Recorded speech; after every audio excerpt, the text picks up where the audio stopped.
recent screenings and festivals? This is not, yeah. We just found out 2 days ago that we won Best Feature Documentary at the Prague International Film Festival. And so that's our second Best Documentary from the Czech Republic. They definitely like it. And what does that feel like for you? I mean, after putting so much into this and the history there, can you unpack that for us? It feels surreal. And by the way, this is the first time we've seen the film in the version, it's called ProRes with 5.1 sound. Yes, I'm learning these technical film terms. This is the first theater that's had it, and so I was blown away. And I'm also so appreciative to finally see it and hear it in this beautiful place, because the sound is so different with that. But the film was finished in November, and I started submitting it to film festivals, and it got, it won Best Documentary from the Brno Film Festival after, I think, 2 rejections from Jewish film festivals that broke my heart, because I was really thinking, at the time, like, wow, if Jews don't like this film, then, we're really in trouble. And since then, I've also learned a lot about the whole film festival business. And so my feelings have changed about that. And what's really wonderful is the film was showcased as part of the Chicago Jewish Film Festival at the Illinois Holocaust Museum, and one of the people from the museum, who was also involved with the festival, told us afterward that the talk from the audience, in the lobby, was unlike anything she had been hearing with these other films, and it was she was asking it, not for my permission formally then, but that PBS had contacted them and asked for a recommendation for a film to be shown on Rosh Hashanah in September. And she said, with your permission, we'd like to submit letters from Brno to PBS, and so they've done that. I don't know if it'll be accepted, but that was wonderful. The other thing she told me was, she said, we Jewish film festivals talk to each other. And I said, I heard that, but I didn't really understand it. And Isaac's behind all of it. Oh, is it? Okay. and she said, we're going to be talking about letters from Brno. And then that night I got an email from the Denver, a Jewish film festival, and they said, we've heard about your film, and we'd like a screener. And I thought, wow, she works really fast. It wasn't her, by the way, but it was somebody else who had recommended it. And since then, we've gotten from San Diego and Ann Arbor and Vancouver and Boston, and that's all I can remember right now, have all asked for. I mean, as you're mentioning all of this, it's impressive to me how much you have done with the film, but also you've done so much work before the film, right? So why make the film? What was how did you two meet? Take us to like the early part of why you made this movie. I mean, I understand that the movie so beautifully captures sort of your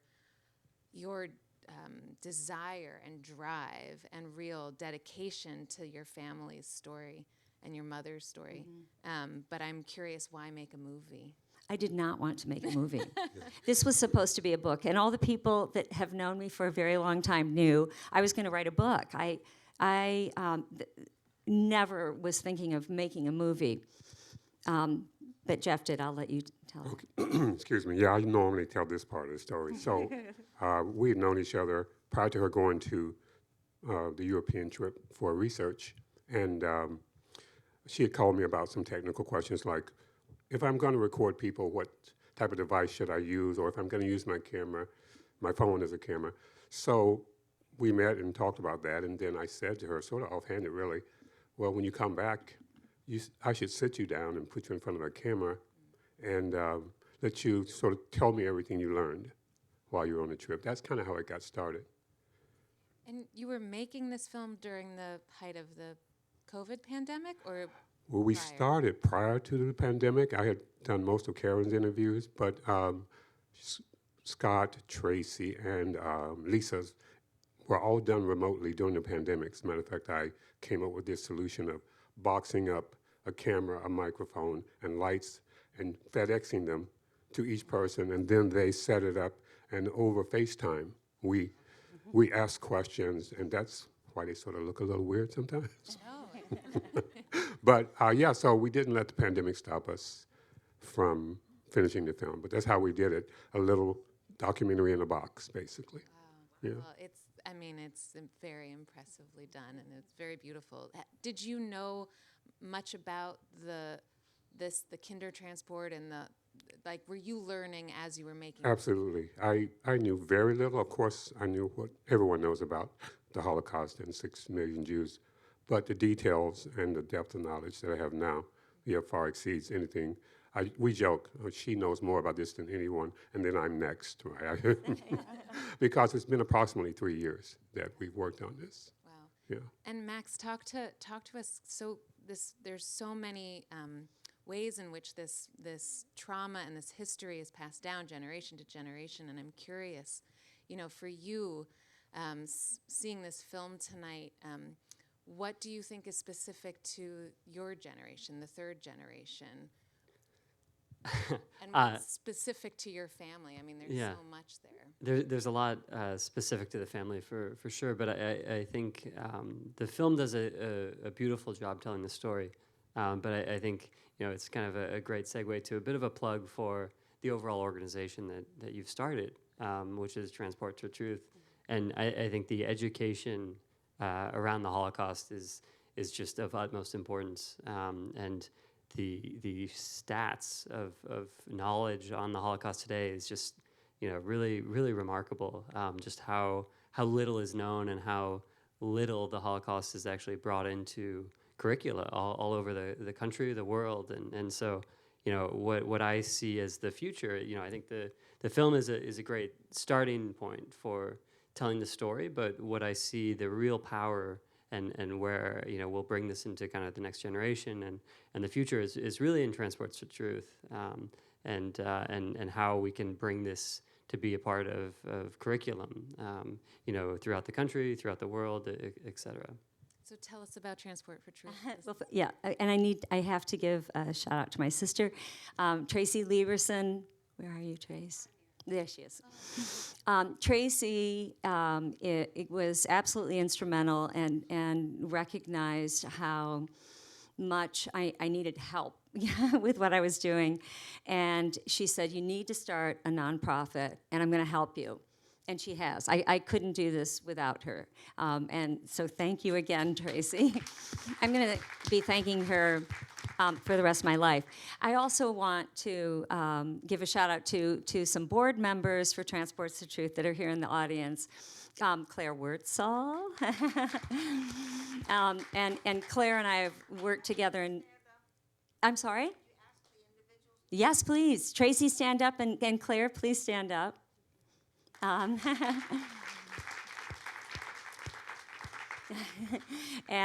Claire and I have worked together over many years. She was my professor in graduate school, and we connected. And another very important board member who's here right here is my son Max. And but this nonprofit, it's very young, it's very new, and we are 501c3, but the work has already begun. We have a curriculum team, and Claire's a part of that too, with another board member, Mariah Pospisil, who's in San Francisco, an excellent educator, and myself, and we're coming up with curriculum based on this unbelievable archive of primary sources. I wanted to say two things. One is about making this into a film. There were over 150 hours shot, Yeah. and it's 64 minutes, and so a lot isn't in there. In particular, and the hard part for me, and the heartbreaking part, was having to eliminate so many of Armin and Herta's letters. But, excuse me, the other thing that is so important that Max was talking about, the statistics of young people's understanding and knowledge currently about the Holocaust is shocking and staggering. Excuse me. And that also has really motivated me. Was it yesterday? Were we in the high school? Yes. We were in Eastside Community High School. Thank you, Sanda. And we had about 100 10th graders. They had just completed a Holocaust history unit. And I was actually really encouraged by how much they knew and how much they understood and how interested they were in this film and what I'm trying to do. But the statistics about these college freshmen who know so little about the Holocaust, and if you're self-selecting to go to college, and was it 43%? I said I'd have to memorize all these percentages, but they're so shocking. I think I have a block with them. Think that the Holocaust was started by Jews, and the misinformation and the distortions are really concerning. And a friend of mine who's in Canada said they did a similar survey there, and it's the same thing. So we are driven to change this. We're going to turn to the audience for questions in a moment, but I do want to ask you, are there things that you were hoping to find in the letters that you do not yet know? Oh, Yeah. Yes. I still probably have over 100 letters to translate, and not from Armin and Herta. Theirs are finished, I think. I'm pretty sure. Although, the birthday letter that he wrote to the two girls that we heard, I discovered that because it's not signed by him, but I could recognize the typewriter, and then as soon as I started translating, I knew it was him. I do hear his voice, and so some of these other letters that don't have signatures, there might be more, but I'm pretty sure that there aren't. And yet these are relatives who wrote, I see my mom, I see the name Erica in there, and Daisy and Armin and Herta, and I just haven't had time yet to work on those. I mean, it's so interesting because you lived your whole life not knowing all of this, and then this fairly recent discovery of all this information has sort of thrown open the doors to this history, and it is amazing how much you have learned and how much you're helping us learn and helping so many others learn. I wonder if what impact this has had as you think back on your own childhood and your relationship with your mom and your siblings who are here, and if you care to share anything about that process for you. Sure. Of learning and unlearning. Yes. simultaneously. I have learned a lot from some excellent organizations out there, like 2Gs, or second generation.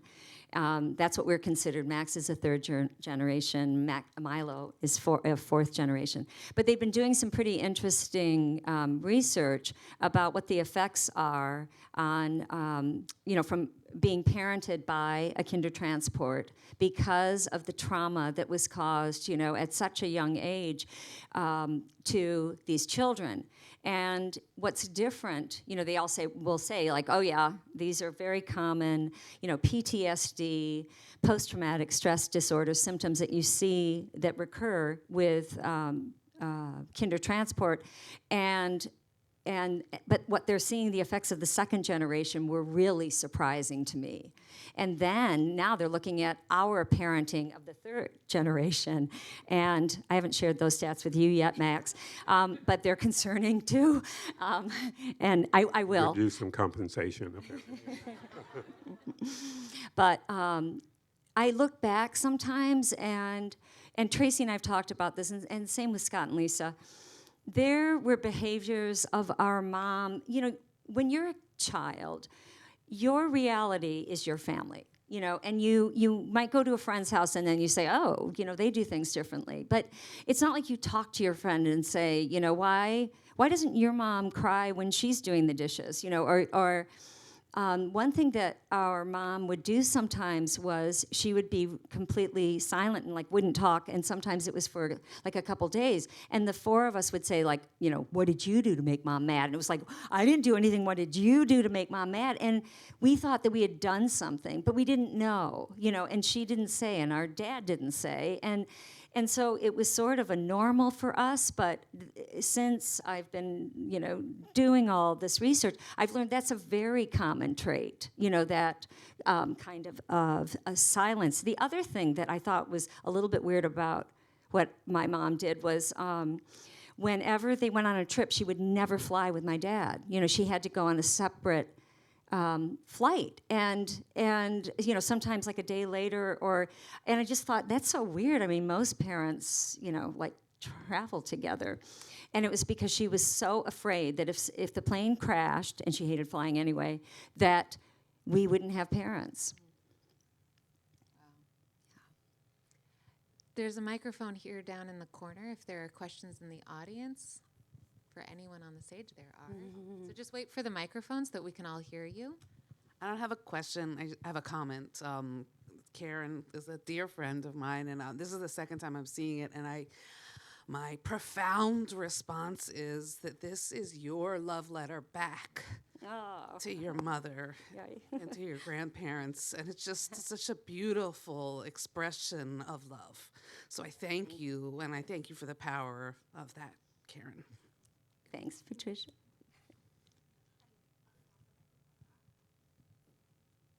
I was very struck at how warm and loving your mother was with her grandchildren. I don't know what she was, you know, like with you. And I think that's a little unusual for kids of kinder transport. I mean, it was just remarkable. Yeah, the memories you're sharing in the film about the car and her love of driving, or maybe it's one of your sisters, right? Yeah, it was Tracy. Yeah, how fun she seemed. Obviously, that's just one snippet, and sounds like there's complexity there as well. Yeah. She was, and like Lisa shared too, I was on the swim team too, and she was at every single meet. And sometimes she was a timer, and she, you know, knew our personal bests, and she was, we all four of us said she was, you know, she was my number one fan. It's like, no, she was mine. No, she was mine. But yeah, she loved us ferociously. Yeah. While we're waiting for the microphone, I'll give you a little insight into the filmmaking process. Tracy was great, by the way. Several times we had to do things like replace lines in the film.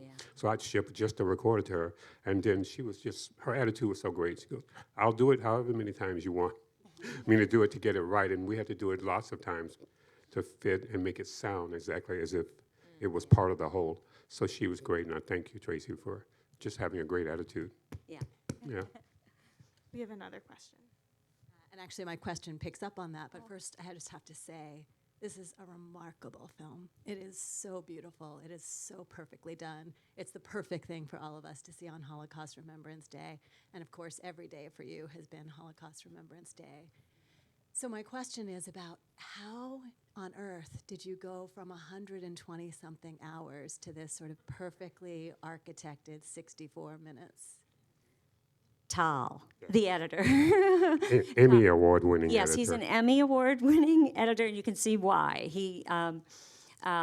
It was really, really a painful experience for me. Armin wrote over 50 letters. What you see in the film are 10, and what you see are excerpts. You actually only heard, the only complete letter that you heard was his last one.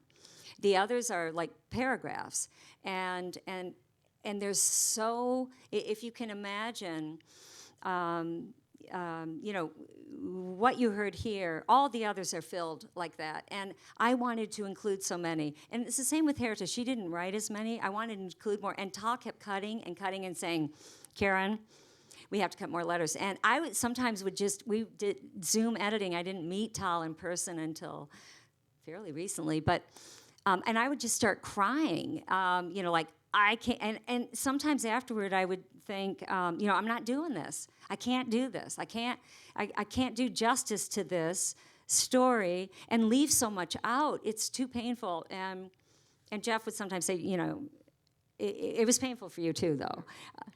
We sent him a 3-hour cut. Yeah. So that was the a length. cut that I did, which I'm not an editor. And then he whittled it down. But it was painful. We have another question. It's actually more of a commentary than it is a question, in that you talked, well, let me say, I've led an almost identical life to you. I think we're about the same age. And I had a mother who escaped Poland at the age of 12 and never talked about it. And the silence you're referring to, I came to understand as deep depression. And and so I wanted to make common cause with you, because what the film does, which you may not understand, is there's outreach with education outside the community, but there's also outreach and education inside the community. And so for me tonight, my first reaction, I'm going to tell you, it's not Jews going on about Jews again. And I know that that was my mother's reaction. She married a Catholic. My first time in synagogue was on my wedding day, and my gift to her was both my boys were bar mitzvahed. And we had no Jewish upbringing. And I understand that assimilation, you go where it feels warm. I mean, unfortunately, she married one of the most anti-Semitic men I've ever met, but that's a different story. But, so I haven't got a question, but to be here tonight and just another person who's been through it, I was very, very moved what you did for me tonight. So thank you. Thank you. Yeah, thank you. You for sharing that.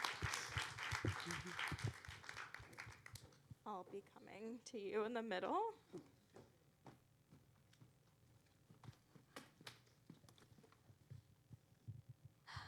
Thank you, Karen. That was so powerful and so loving and so important in many ways. My question, I was particularly struck with what you just sort of mentioned a little bit, but you said about the Holocaust education and that you have intentions about it. Yeah. And my question is, I don't know if you want to speak more about it, but how can people help? Thank you. I can definitely answer that. By the way, I just wanted to mention, I shared this with my sister, and she was saying, remember to share this tonight. In the past 8 days, I have shown either the education version, which is a 16-minute clip, talk about editing, and in one case, the entire film, to over 1,000 students just in the last 8 days in San Francisco and then here in New York. And I cannot keep up this pace, although we head back to San Francisco and to the Charles Armstrong School, and I'm going to be doing a special presentation with the whole middle school, and then in the evening there's going to be a screening for the whole community. But I hope that all of you were given a card when you came in, and it shows the movie poster, and on the back is Transports to Truth, and there's also a QR code. What we really need help with is funding. Because the education efforts that we're doing and the outreach that we're attempting definitely cost money. And I have been doing like everything for free, and I cannot sustain this. And but we also want to get more people involved with this effort. One thing I know from the high schools and middle school students that I have seen just, in the last 8 days is how powerful this story is. And the history teachers who have also, been present have said to me, this is how students remember history. It's not by the memorizations of maps and statistics and dates. It's stories. It's, human stories. And this has a potential to be so powerful. And, 1,000 students might not seem like a lot, but I used to be a classroom teacher, and I would, hope to reach my, 18 to 25 or 30, whatever, it was that year in a meaningful way. And while I want this to be expanded much more than it currently is. We're still in like the field testing stage. I'm really excited about the response from the students. It absolutely inspires me. It really does. Right. And I would just tell you that 1,000 students is a hugely impressive number. Thank you. In 8 days. I mean, and I think with each of those students, you're impacting who they then talk to, their families, their networks, and I really do encourage all of you to spread the word about this film. Do we have one more? I think we have time for one more Okay, great. question. This is on a very different note. I spent the first 5.5 years of my life as a German-speaking Jewish person in Zneumo, which is in Moravia. And I was very fortunate. We left only losing one cousin and an aunt. And we went back to do Stolpenstein just a few years ago. But what I heard, or what resonated for me most of all, listening with a slightly different ear, was the gratitude that you expressed, not only for being alive, but being able to really let us know about your family. And I thank you. Thank you. Thank you for sharing that too. I have one last bit, I think, that is very exciting, and that is, because you probably saw in the film when I was saying, you know, my hope is that I get connected with one of these education entities, and in fact, I applied for a seminar for Holocaust educators at Yad Vashem. I was accepted, and I'm going. So, Congratulations. that feels surreal as well, but I'm really excited. And the woman who encouraged me to apply said, you know, because I said I want to come early to do additional research in the archives that you can only access in person. And she said, I'll help you get whatever you need. So that'll happen this summer. Please join me. Thank you guys so much. This was just a beautiful film, and the work is remarkable. Thanks. Thank you, Thank Meg. all of you. Thank you. Thank you.